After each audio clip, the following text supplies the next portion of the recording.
Boa tarde, pessoal. Queria primeiro agradecer o pessoal do RoadSec pela oportunidade de falar sobre o assunto de pouco falado no Brasil, que é a parte de firmware. E agradecer a vocês também por estarem aqui. Espero que vocês aproveitem a palestra. Só uma coisa que faltou, também sou professor, então tento exercer bem a minha parte didática. Se alguém tiver alguma dúvida um pouco mais básica de algum assunto que eu falar, é só falar aí que a gente tenta responder, tá? Então, só para começar a falar de firmware, a gente tem que entender o que é firmware. A definição mais direta que eu achei, né, que não tem muita enrolação, é essa aqui. Firmware é o primeiro pedaço de software que é executado assim que você liga uma plataforma. Então, por exemplo, no caso de um computador, de um servidor, de um notebook, de um roteador, qualquer tipo de equipamento, vai existir em algum lugar dele um firmwarezinho lá, que é um pedaço de software que vai ser responsável por inicializar a placa para que o hardware realmente funcione. Então, esse que é o firmware. É um tipo de software que é usado para inicializar o hardware. E esse tipo de software tem acesso a toda a plataforma, senão ele não conseguiria inicializar o hardware. Tá? Então, só para a gente entender, firmware é o primeiro pedacinho de software que é executado. E aonde que a gente consegue encontrar firmwares? Em tudo. Então, você vai ter firmware no avião, vai ter no instrumento musical, em brinquedos, em coisas mais simples como torradeiras, equipamentos domésticos, principalmente agora com essa onda do IoT. O carro deixou de ser um equipamento que a gente usa para se locomover só de um ponto a outro e passou a ser um IoT igual um celular. Notebooks e celulares, não precisa nem falar, e a maçã não tem firmware. Considerando aqui um equipamento eletrônico como um notebook. Isso aqui é um diagrama simples de um chipset Intel, que é o Winsberg, eu não lembro qual que é o nome a público que veio dele, mas isso aqui é um exemplo. Cada pedacinho do hardware vai ter um trechinho de software associado. Então você vai ter um pedacinho de software que vai ser usado para inicializar o processador, vai ter um pedacinho para inicializar os barramentos PCI Express e os periféricos, vai ter firmware para inicializar HD. Então, você tem vários pedaços de firmware que ficam todos jogados dentro da BIOS para que você consiga inicializar o hardware numa sequência correta para que esse hardware seja entregue para o sistema operacional para o bootloader de forma que o sistema operacional e o bootloader possam ser executados. Tá? Então, aqui a gente vê a complexidade que é um equipamento que a gente usa todo dia, ele envolve centenas de softwares distintos só para conseguir inicializar esse equipamento.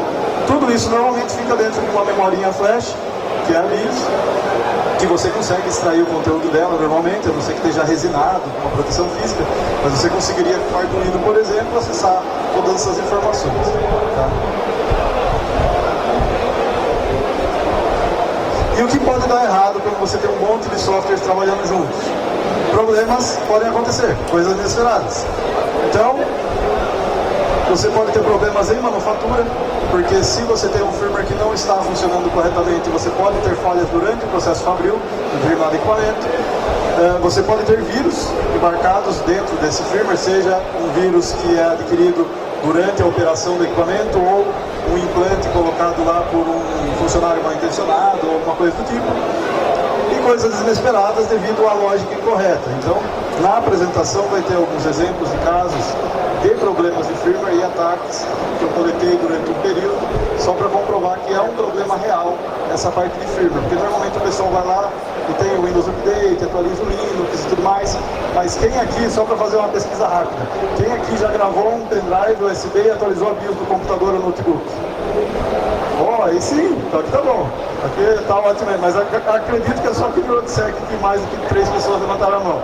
A gente vai levar em consideração, porque eu faço essa pergunta normalmente em muitas palestras e é 1 ou 2 gato pingado que levanta a mão. Aqui a gente tá bem, então, estamos mais seguros. Mas e o roteador da casa de vocês, quem já atualizou? Tá bom ainda. Aí sim. Fico feliz. A ideia de eu falar sobre esse conhecimento é justamente para conseguir fazer com que isso aconteça. Como vocês já atualizaram o firmware, vocês podem ter o entendimento da relação entre essas duas imagens. Porque se você tem uma falha de firmware, pode ser que a sua placa pare de ser inicializada e nunca mais volte à vida. Então você começa a entender a relação entre um equipamento eletrônico e um tijolo, porque ele realmente perde a utilidade dele. Tá? Muitas vezes você não consegue nem fazer o rollback para uma versão de firmware que funcionava, porque aí entra o problema da segurança e o problema dos centros de reparo. Se você tem um firmware existe uma atualização. Por que existe essa atualização? É para melhorar o firmware. Tá, então eu tento atualizar, aí ele pega e brinca a minha placa. Se eu faço rollback, eu estou voltando para uma versão que tem uma vulnerabilidade. Então, normalmente, um rollback para versões anteriores, ele não é bem visto e ele não é nem aceito em muitas plataformas. Para evitar que o cara faça downgrade para conseguir hackear o equipamento. Igual Xbox não, PSP, né, o videogameinho lá. Você colocava uma versão de firmware anterior, você conseguia fazer um monte de coisa diferente. Então, o downgrade ele é meio evitado, então muitas vezes a placa proíbe isso. Um caso é o cara aplicar a placa, mas tem um caso pior ainda se você tiver um firmware infectado, que é você ter um cara com direitos de administrador na placa como um todo, considerando o sistema operacional, hardware, qualquer tipo de periférico. Por quê? Se você leva em consideração, por exemplo, plataformas x86, isso aqui é um diagrama dos modos de operação dos processadores x86. Então, ele tem aqui, na hora que você liga a máquina, o processador está em modo real, que é lá para manter compatibilidade com coisas da década de 70, 80. Aí ele vai para o modo protegido, que é onde já tem um pouco mais de proteção na memória e tudo mais. Independente desse pedaço, o grande causador de problemas, ou pelo menos um deles, é esse cara aqui, que é chamado de System Management Mode. Então, em paralelo com o seu sistema operacional, escondido do sistema operacional, escondido do antivírus, existe um modo de operação que o processador entra, que ele executa algumas rotinas que estão dentro da BIOS, que são o System Management Interrupts. Então, se você tem um firmware infectado, que tem uma infecção dentro de algum módulo SMM, não adianta ter antivírus, não adianta ter nada, porque esse módulo ele tem acesso a tudo. Tanto é que ele é conhecido como o Ring-1. Você tem o Ring 0 lá, que é o kernel land, né, que é o kernel do sistema operacional. Mas você, além disso, tem o -1, porque esse cara ele consegue acessar tudo. Qualquer memória, qualquer informação. Então, tendo um firmware infectado, game over. Tá? Fora esse cara, tem alguns outros módulos do firmware que podem ser atacados também, como é o caso de algumas tecnologias de gerenciamento remoto, que é o caso do AMT, que ele é carinhosamente chamado de Ring-2, porque além de ter acesso a tudo, você ainda tem acesso via rede a esse cara. Então ele fica um pouquinho mais crítico ainda. Mas aí você pode pensar, aqui não pelo jeito que o pessoal atualiza as BIOS, os firmwares, mas normalmente as pessoas pensam, mas isso não vai acontecer porque quem faz firmware é especialista, não vai ter problema. Então eu separei alguns ocorridos aqui só para mostrar que isso não é verdade. Primeiro exemplo aqui, execução de código remotamente devido a uma falha em um componente pré-OS da HP. Então sempre está o nome da empresa na frente. A HP ela tem um softwarezinho que chama ILO, que é para gerenciamento remoto em ambiente pré-OS. Então mesmo que a sua máquina esteja desligada, você conseguiria acessar informações dela, mandar ela ligar, pegar o serial number, fazer a lista de equipamentos dela, serial de placa de rede, placa memória RAM e tudo mais. Só que esse cara tinha uma vulnerabilidade que permitia a execução de código. Então, remotamente, mesmo com a máquina desligada, o cara conseguia executar alguma coisa na BIOS. Então, não adianta ter SO, não adianta ter antivírus nem nada. Game over também. Aqui entra um exemplo de ataques. Então, o pessoal do Hacking Team, não se sabe ao certo aqui no lugar do mundo eles ficam, né, porque é um negócio espalhado, mas eles fizeram um tipo de vírus que ele é persistente. Como que esse vírus atua? Ele fica lá, de alguma forma eles conseguiram gravar isso aí dentro da BIOS. Então, mesmo que você pegue e formate o seu HD, na hora que você liga esse vírus, ele é reinjetado no seu sistema operacional. Então, o problema de você ter um vírus dentro do vírus é exatamente isso, ele vira persistente. Para você regravar isso aí, ou é fazendo um BIOS update, desde que esse vírus não esteja numa região protegida da memória flash, que não permite a reescrita, ou você fisicamente vai tirando o chip, gravando ele novamente e colocando de volta. Então essa parte de segurança na parte do BIOS, ela é muito interessante e muito importante, porque é o primeiro pedacinho ali que pode ser usado para atacar, e a gente vai ver que isso tem aumentado. Outro tipo de problema é com relação a escala privilégios, né? Então o problema no AMD da Intel, que é uma tecnologia de gerenciamento remoto igual o ILO lá da HP, também funciona em ambiente pré-OS, que tem acesso remoto e tudo mais, tinha falha de segurança que o cara conseguia, eu não lembro exatamente o que ele conseguia fazer, deixa eu ver aqui.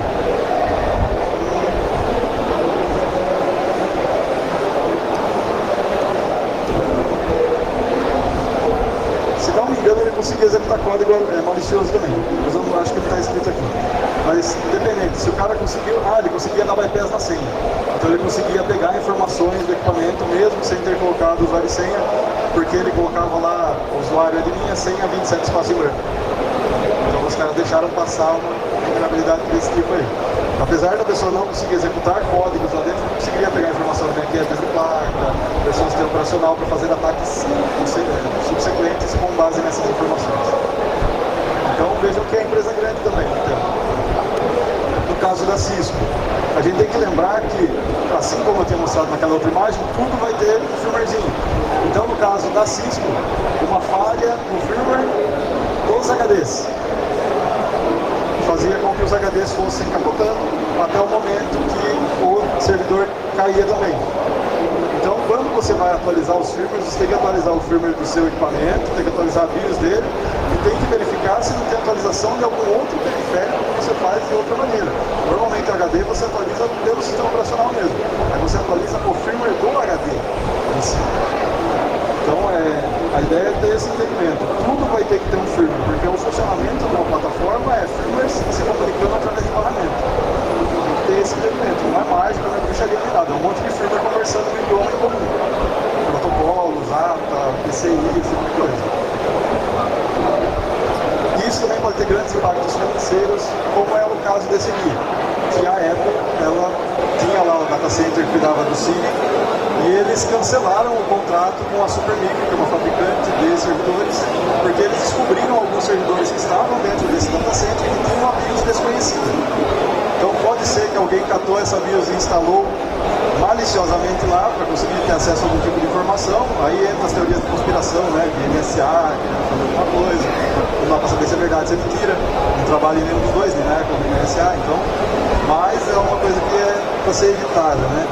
Pense quanto que a Supermicro não perdeu só nessa brincadeira aí de ter o contrato com a Apple cancelado por causa de firmwares desconhecidos. Isso pode ter sido um ataque interno dentro da própria Supermicro ou algum fornecedor de blobs para a Supermicro, como Intel, ou um fabricante de placa RAID e tudo mais.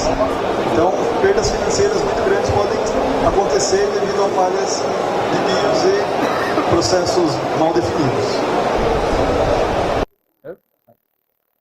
Outro tipo de coisa que pode acontecer é o usuário acabar tendo informação que ele não devia. Então, através de algumas interfaces que normalmente são desabilitadas no produto final, o usuário ele pode pegar algumas informações que ele não poderia ter acesso.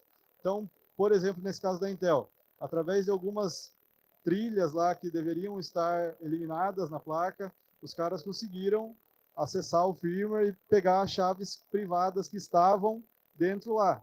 Então, o cara poderia, por exemplo, pegar uma chave privada da Intel que está salva dentro do equipamento. Se você está pensando em algum equipamento que vai na mão do usuário, como um videogame e tudo mais, o cara ele pode não ter acesso a essas chaves para ele não fazer alguma outra coisa depois.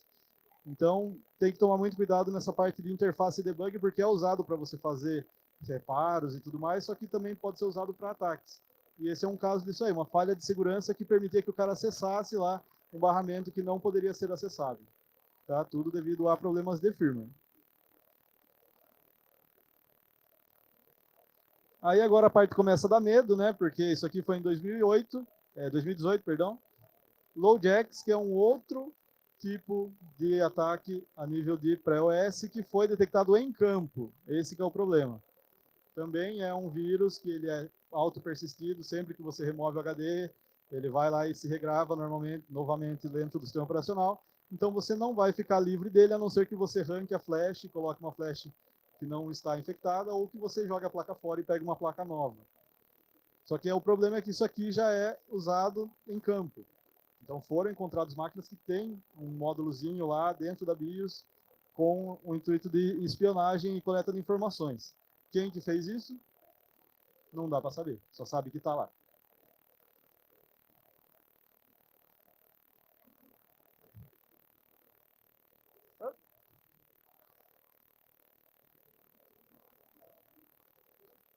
Aí aqui só para mostrar que eu não sou o único que está preocupado com esse tipo de coisa.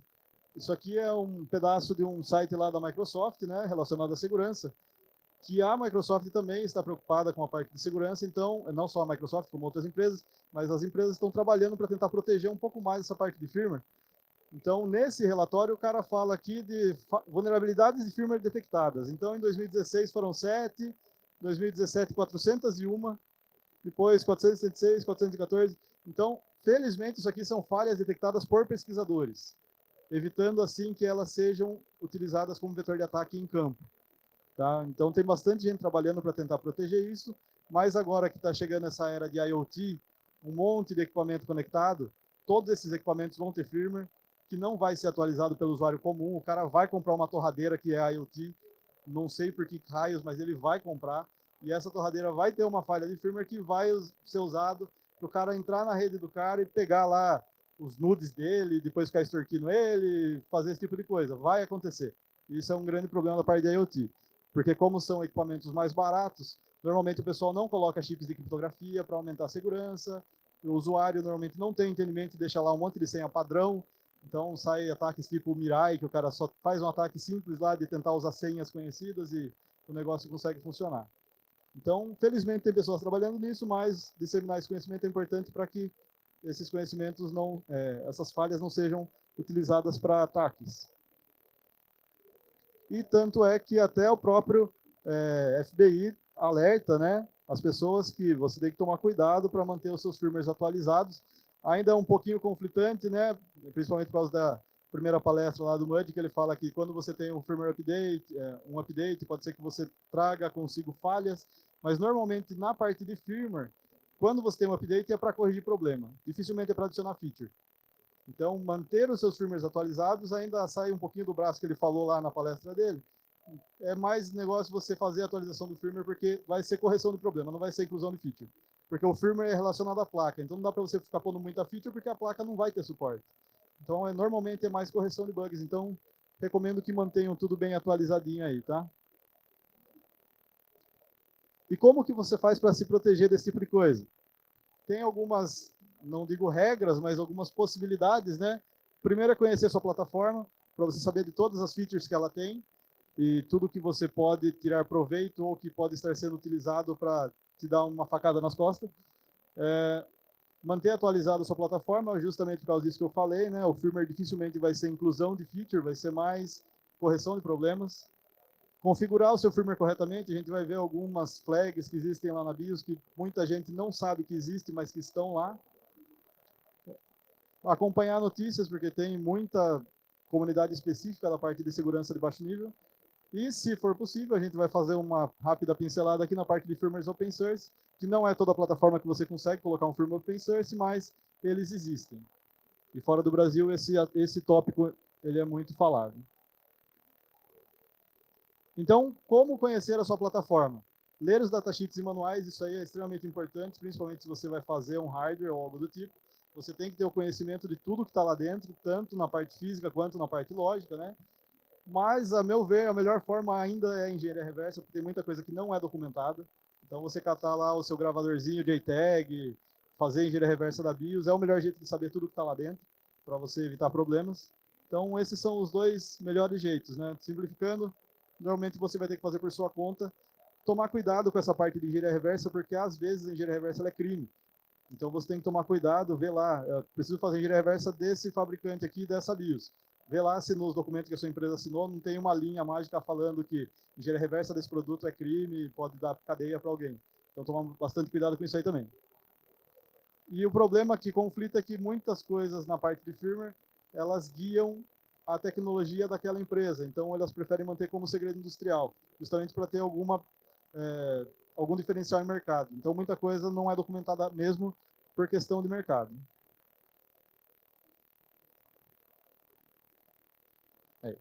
Com relação a manter atualizado, fabricantes sempre tem lá no site deles atualizações de BIOS, a Lenovo, eu trabalho lá no FIT em projetos Lenovo. A Lenovo ela é muito boa nisso, sempre tem muitos BIOS updates a serem aplicados lá. Então, recomendo que vocês sempre mantenham atualizado, vocês já estão fazendo, mas sempre lembrem-se de continuar fazendo isso, porque sempre tem BIOS updates, tá? Manter atualizado essa parte aí. E sempre utilizar imagens assinadas. Esse tal Security Boot aqui, que o pessoal do Linux odeia, né?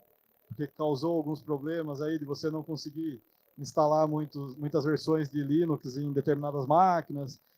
Isso aqui garante muita segurança, mas aí tem os problemas da tecnologia ser adotada antes de estar preparada, né? Porque aí você não tem uma chave que o pessoal da Linux Foundation ou de uma determinada versão de Linux pode utilizar para assinar essa versão de BIOS, não, assinar esse sistema operacional.